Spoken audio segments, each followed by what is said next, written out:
Shalom, salam sade, salam weekend, salam hari Sabtu. Ketemu lagi bersama channel Sayur Bening. Ada market yang hijau-hijau ya, agak enak dilihat lah ya.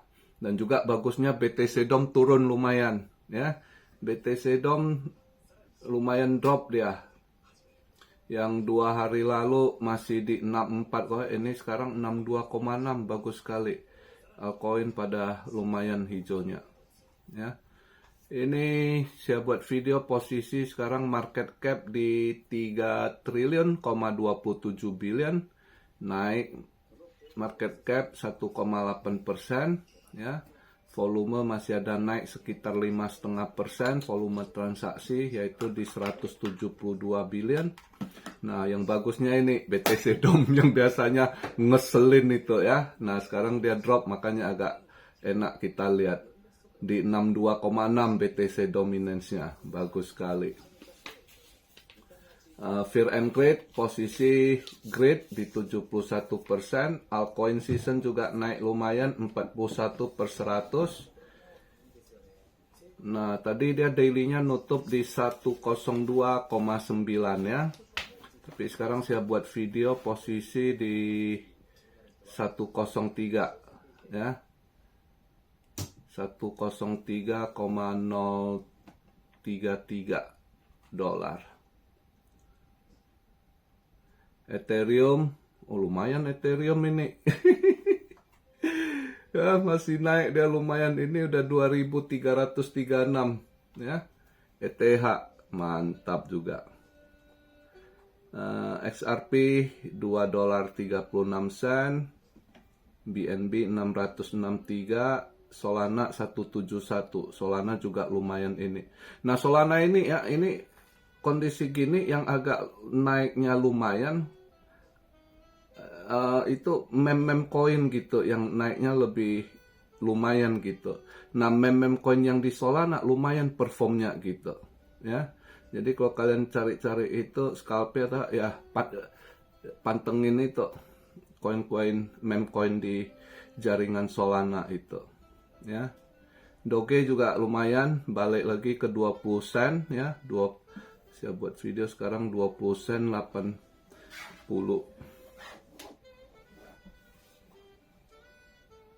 Cardano naik dikit, hijau tipis 78 sen. Sui koreksi setelah naik lumayan kemarin, koreksi dikit. Ya, overall semua hijaunya bagus, enak dilihat gitu. Polkadot akhirnya pas $5 saya buat video ini ya, naik lumayan. Total ada 20-an%. Ada agak inilah sedikit Polkadot ya. Tapi yang naiknya lumayan itu rata-rata sih meme coin yang naiknya rada lebih kenceng dibandingkan altcoin. Tapi ya enak lah, udah dilihat posisi begini agak bagus ya. Ya, yang ditunggu selanjutnya hari ini dia Sabtu ya. Sabtu di sini, dia ntar malam lah di sana. Itu yang orang lihat, yang ditunggu juga tarif deal dengan Cina. Ini salah satu yang jadi acuan yang ditunggu, tapi banyak yang nggak percaya deal ini akan bagus gitu ya. Ada yang malah posisi banyak yang sell sebenarnya. Walaupun kemarin hijau, Trump ini kan saatnya buy stock ini itu, justru banyak yang taruh posisi sell sekarang ya. Mereka pikir akan takutnya nggak deal gitu dengan, karena Cina ya keras juga, nggak akan nyerah di dealnya. Jadi banyak yang nggak yakin dealnya akan sukses gitu. Makanya dan kelihatan juga sih sebenarnya dari tanggapan market ya. Malah tadi dia tutup tadi pagi, Dow Jones tutupnya akhirnya merah tipis, S&P juga merah tipis, Nasdaq yang hijau tipis sekali ya, Nasdaq. Tapi overall nutupnya merah sih ya, Dow Jones, S&P, dan dolar indeks juga tutupnya merah ya. Kemarin kan dia udah di 100.4.5, dia tutup sekarang 100.1 ya, dolar indeksnya. Nah ini kayaknya kalau kita lihat dari dia tutup market gitu, ya sebenarnya kelihatan pelaku pasar pos-pos itu nggak yakin juga deal dengan Cina ini sukses gitu. Kelihatan sih sulit gitu, karena kalau saya baca beritanya yang kemarin kan dihitung Trump cas dia udah ke Cina sekitar 145%. Nah buka dealnya kayaknya diturunin sekitar 80% gitu. 80% juga masih tinggi sekali. Cina nggak akan ini gua rasa. Makanya banyak yang nggak yakin gitu deal Sabtu ini bisa smooth gitu ya, bisa sukses. Banyak yang nggak yakin, makanya banyak yang taruh posisi sell gitu di saham terutama ya. Nah juga kalau kita lihat data ekonominya juga kurang menunjang, termasuk Kanada ya. Wah, Kanada semalam dia punya unemployment rate di atas forecast lagi, naik terus ya. Kanada jelek sekali ekonominya gitu, makanya unemployment naiknya lumayan. Yang sebelumnya 6,7, perkiraannya forecast naik, angka penganggurannya 6,8, justru di atas forecast 6,9 ya. Di Eropa juga begitu, makin anjlok. Kemarin saya baca berita kayak di London ya. London banyak orang kaya pada cabut pindah ya. Ada sekitar menurut datanya ya, di London orang-orang kaya ya, milioner, bilioner gitu, itu terdata udah cabut sekitar 30.000 orang gitu, ninggalin London. Orang-orang kaya tuh ya, orang-orang milioner, bilioner. Karena kondisi saat begini, ekonomi sulit, usahanya nggak jalan. Nah, pemerintahnya naik-naikkan pajak terus ya. Pemerintah gerek terus pajak ke atas, mampus berat, maka pada cabut gitu. Dan banyak ya, namanya milioner sama bilioner, paling banyak milioner sih ya. Tapi menurut datanya diperkirakan sekitar 30 ribuan milioner sama bilioner yang tinggalkan London gitu ya, UK ya. Kemana mereka move-nya? Ya terpencar ya, ada yang mungkin ke Asia atau yang hold dulu hartanya, lihat dulu keadaan ya kan, pindah ke suatu negara, entah mereka ke Qatar kek ya kan, atau yang ke ASEAN ya nggak tahu, atau yang sebagian masuk ke Hong Kong juga, Macau, karena banyak juga orang Inggris. Tapi yang pastinya di situ kita kelihatan makin, terutama Eropa lah ya, Eropa makin jeblok mereka ini, dan pemerintahannya justru makin nggak gena juga gitu. Termasuk ya masalah blackout. Kita ngomong karena hari Sabtu hari ini ya, santai kita lihat marketnya nggak gini, kita bahas sedikit kondisi ini. Jadi udah kebaca sebenarnya, orang simpang siur bahas blackout ini. Sebab blackout ini ya udah agenda mereka gitu. Dan ternyata saya lihat salah satu itu channel ada di interview, ternyata udah diperkirakan ini akan terjadi, dan udah ada artikelnya. Salah satunya yang nulis itu salah satu Profesor Daniel Lakela ya. Dia di Spain, Madrid, dia udah nulis artikel soal blackout ini gitu. Ya, ternyata dia udah perkirakan semua ini udah terjadi. Dia profesor yang di Madrid, dia ngajar soal bisnis ekonomi gitu. Dan dia tuliskan artikel dulu sebelumnya, dia udah perkirakan ini semua by design. Yang terjadi blackout ini itu semua itu by design. By design dari siapa? Nanti sekarang saya baru clear gitu pas saya lihat dia paparannya gitu kan di interview paparannya. Jadi semua kembali ke policy mereka, yaitu apa? Zero net agenda, ya, zero net policy, di mana yaitu policy energi, ya, energi yang terbarukan, renewable, ya, itu yang mereka garap atau yang ya berarti proyek-proyek mereka lah ya, yang World Economic Forum ya kan, BIS ya kan, dengan mereka ya ini semua work dari sebenarnya otak dari Eropa semua gitu, yang ditukangi para petingginya seperti Klaus Schwab ya kan, George Soros gitu ya, dengan digabungnya orang-orang deep state dari Amerika. Jadi itu proyek-proyek mereka globalis gitu. Itu ujungnya itu adalah ngontrol, ya. Jadi ujungnya itu semua adalah pengontrolan. Jadi kita baru kelihatan gitu. Sekalian ada yang bilang, kok tolong bahas gimana WEF udah ganti, nggak, Klaus Schwab udah turun, udah ganti yang baru si Peter, apa namanya saya lupa ya, yang bekas petinggi Nestle gitu ya. Ya sami wawon aja, sama-sama jahat gitu sebenarnya ya. Proyek mereka sama aja gitu yang dijalankan. Apalagi si bos Nestle ini dulu, kalau memang udah tahu, semua udah tahu basicnya dia soal masalah air kan. Ini salah satu proyek panjang dia juga yang kemudian suatu saat mereka akan kontrol juga.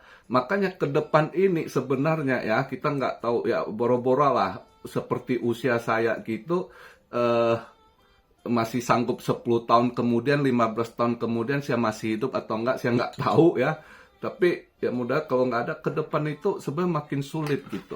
Manusia itu akan terkontrol semua gitu. Dan jadi hamba mereka dengan dikontrol melalui teknologi dan dikuasai gitu. Makanya jangan bangga waktu tahun lalu ada peringatan Bali Hari Air. Itu sebenarnya proyek mainan mereka yang ujung-ujungnya nanti semuanya dikontrol semua gitu. Ya, jadi saya lihat paparan profesor itu, dia udah jelaskan itu kembali ke, jadi blackout ini sebenarnya uji coba mereka gitu. Ya, yang istilah renewable energi semua di bawah kontrol, dan manusia nggak akan ini nanti ke depan mata uangnya nah itu kita kelihatan tuh bebarengan dia lakukan ini, terus CBDC proyek jalan ya kan, dan CBDC ini apa ya, pengontrolan. Dan sekarang di Eropa mereka mulai nggak mau izinkan kalian pakai cash gitu. Dan ternyata saya baru tahu Spain baru keluarkan aturan baru. Itu gila sih, saya baca aturannya. Sekarang mereka nggak boleh sembarangan cash uang gitu, ya, bisa kena penalti gitu. Jadi misal kamu nggak, ya saya baca aturannya, kalau kamu tarik 3.000 euro, ya, kalau kamu mau tarik 3.000 euro dari bank, itu sebelum kamu tarik, dalam 24 jam, kamu harus isi laporan, harus ngelapor ke kantor pajak, taxation agency, ya, bagian mereka. Setiap Rindo ya harus lapor ke kantor pajak. Gua mau tarik uang sebesar ini. Itu dalam 24 jam kamu harus lapor dulu sebelum melakukan penarikan, ya. Dan mungkin harus isi apalah, gua nggak tahu, udah pasti itu Anda harus beri laporan untuk apa, keperluan, kemana, ini itu harus jelas. Pokoknya Anda udah mulai dikontrol tuh, ya. Nah, itu 3.000 euro. kalau yang mau agak gede, batasnya 100.000 ya, 100.000 euro, 100.000 atau 10.000 kalau nggak salah, 100.000 kalau nggak salah saya baca. Itu dalam 72 jam, 3 hari sebelum kamu lakukan, itu udah kamu harus duluan lapor ke kantor pajaknya, tax agency-nya. Jadi mungkin mereka akan cek dulu. Jadi itu aturannya 3 hari, 72 jam sebelum kamu mau coba tarik duit 100.000 euro dari bank akun kamu, itu 72 jam sebelumnya kamu harus lapor, mungkin harus proses dulu di kantor pajak. Gila nggak sekarang? Berarti Anda udah hilang kebebasan Anda, uang Anda mau tarik aja harus beribet gitu. Nah, kalau Anda entah lu mau 100.000 atau yang 3.000 euro aja, andai kata Anda tarik, Anda nggak lapor, itu kena fine penalti 150.000 euro. Hukumannya. Penalti. Jadi kalau kamu tarik 3.000 euro, kamu nggak lapor, langsung ketahuan, langsung kamu dikenakan penalti 150.000. Kalau nggak bayar mungkin ya penjara berapa tahun. Nah, mulai dikontrol kan, kelihatan. Jadi intinya sekarang mereka nggak mau kita pakai cash. Itu mulai nih Europe mereka ini. Nah, hati-hati, jangan kalian bangga dengan digital, anak-anak muda dengar ya. Ini kedepannya ada program-program yang Anda masuk trap dalam permainan digital mereka. Anda dibuat instan, dibuat enak dulu, sebenarnya ujungnya dikontrol. Yang sebenarnya Anda bukan bebas. Jadi satu hal, kenapa mereka mau batasi cash? Kalau bisa Anda jangan pakai cash, karena cash itulah kebebasan kita, freedom kita, ya. Tapi mereka akan cegah, jangan pakai cash dengan berbagai alasan. Akan coba stop. Ini akan melebar secara global penjuru dunia. Pemerintahnya mereka akan dengan alasan, cash gampang terjadi korupsi, ya kan, under table, biayai teroris, ini itu. Jadi isu-isu lama sama aja mereka lakukan itu, ya. Yang pada dasarnya sebenarnya bukan itu. Tujuan utama mereka adalah kontrol. Freedom kita sebagai manusia, kita punya harta akan diambil. Jadi dikontrol mereka. Kalau nanti udah dikontrol, kita nggak dengar, dibekukan, habis semua Anda. Jadi gembel. Udah jadi gembel, dalam kondisi saat mereka kontrol, Anda mati habis, nggak bisa beli ini, beli itu, nggak bisa transaksi, nggak bisa kerja, nggak ada yang berani hire Anda, nggak bisa bayar gaji Anda. Itu kedepannya akan begitu kalau diikuti dari sistem mereka. Ya, makanya hati-hati. Jangan anak-anak muda sekarang Anda pikir, wah mau instan, mau gampang. Wah nggak ada QR code di sini, nggak pakai ini. Hati-hati. Ini sistem ini sebenarnya dibuat kita terlena dulu, ya. Tapi tanpa Anda sadar, sebenarnya itulah yang mereka mau, freedom Anda diambil. Jadi betul sekali saya lihat ulasan dari profesor itu, ya, panjang ini saya singkat aja inti-intinya, saya nggak ini. Jadi udah ketahuan sebenarnya itu semua udah rancangan by design. Blackout ini udah terjadi, udah beberapa dites. Jadi ternyata bukan, ini kemarin pas bareng aja beberapa negara sekalian di Eropa itu kan, yang agak berat, Spain sama Portugal, ya. Prancisnya kena, terus Belgia juga sebagian, terus apalagi Belanda juga ada kena.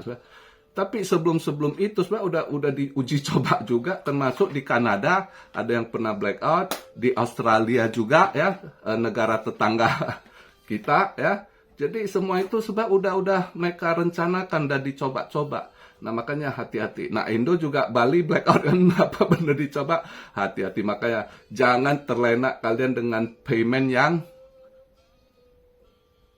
pakai QR code itu, ya. Pikir Anda anak muda instan, inilah Anda dibuai dulu, tapi rencana ujungnya mereka ya adalah jahat, pengontrolan kepada umat. Ya, satu persatu. Jadi ini lagi direncanakan ke depannya, termasuk ya Anda tanya WEF itu sekarang pengganti Klaus Schwab itu juga ujungnya dia ambisinya air dia akan kontrol, itu masih ke depan. Berapa lama lagi, entah itu 10 tahun kemudian, kita nggak tahu, walahu alam. Kalau saya, ya makanya saya bilang, kalau usia saya begitu, suatu saat udah nggak ada, saat mereka ini lakukan satu mata uang, satu kontrol ya, istilahnya New World Order ya. Nah, itu berarti manusia udah dikontrol total sama mereka dengan teknologi ya. Manusia udah kayak vampir aja ke depannya gitu. Itulah generasi yang akan apa, tapi mungkin ya mudah-mudahan saya nggak masuk masa itulah. Udah koit, udah syukur ya. Kok kalau masuk masa itu, wah nggak ada artinya jadi manusia ya.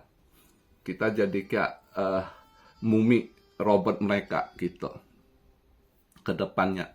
Ini lagi jalan proyeknya ini ke depannya ya. Berbagai hal udah mereka set up gitu.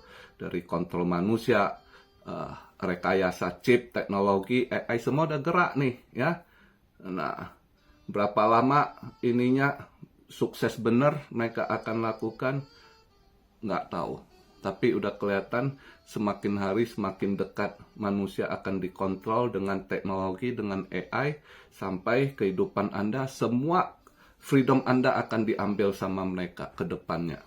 Udah kelihatan gitu. Ya. Jadi untuk mencegah, menunda kalau bisa ya, ini kita cuma bisa menunda istilahnya, yaitu jangan terlalu terpengaruh dengan instan, lebih gampang bayar.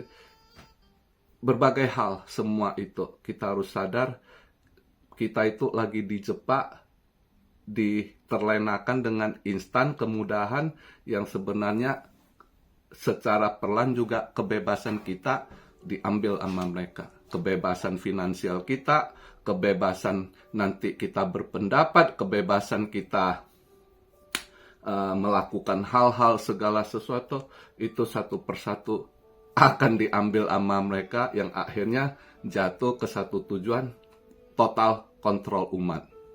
Ya, inilah misi daripada si jahat.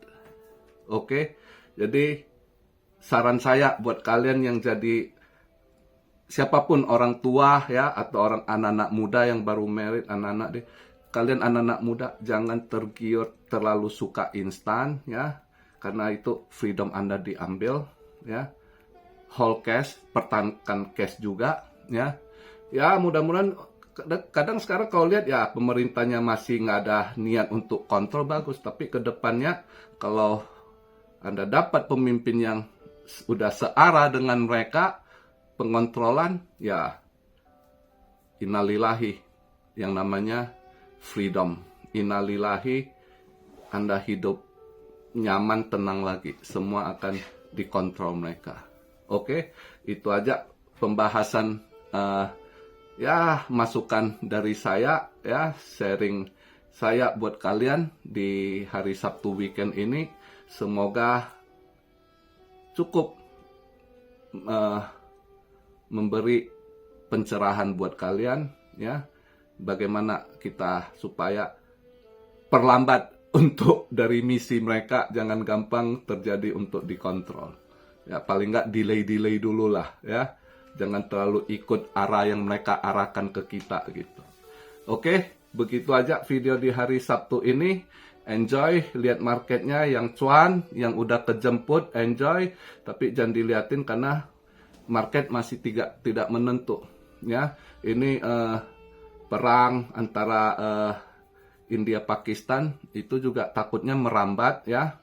Karena sekarang belum terlalu gimana ngaruh ke saham ke kripto, tapi ya jelas ngaruh ke gold kemarin itu ya. Ini bisa aja melebar karena saya lihat berita intelijennya India udah ini menyatakan bahwasanya Pakistan mulai nyerang itu di belakang dibantu sama Turki. Turki udah mulai terlibat itu katanya, ya. Nah, ini karena faktor udah kebawa ke faktor perang agama. Jadi ini bisa aja melebar gitu, ya. Jadi market kita nggak ada pernah tahu, lagi dia up Anda untung cuan TP. Dapat berapa rezeki, yang penting jangan tiba-tiba sesuatu terjadi Anda sangkut, itu yang sakit, ya. Mending cuan dikit daripada sangkut, itu yang selalu saya ingatkan, oke? Karena kalau Anda cuan tipis, Anda masih ada duit modal, masih ada momen timing yang bisa kita cari duit nanti, ya kan? Tapi kalau Anda sangkut nggak ada duit, Anda pusing, pas ada momen Anda nggak bisa dapat karena nggak ada duit, masih sangkut, betul nggak? Nah, itu yang bisa saya berikan. Salam Siario dari Tokyo. God bless you all. Be blessed, be blessed, be blessed. Immanuel, haleluya.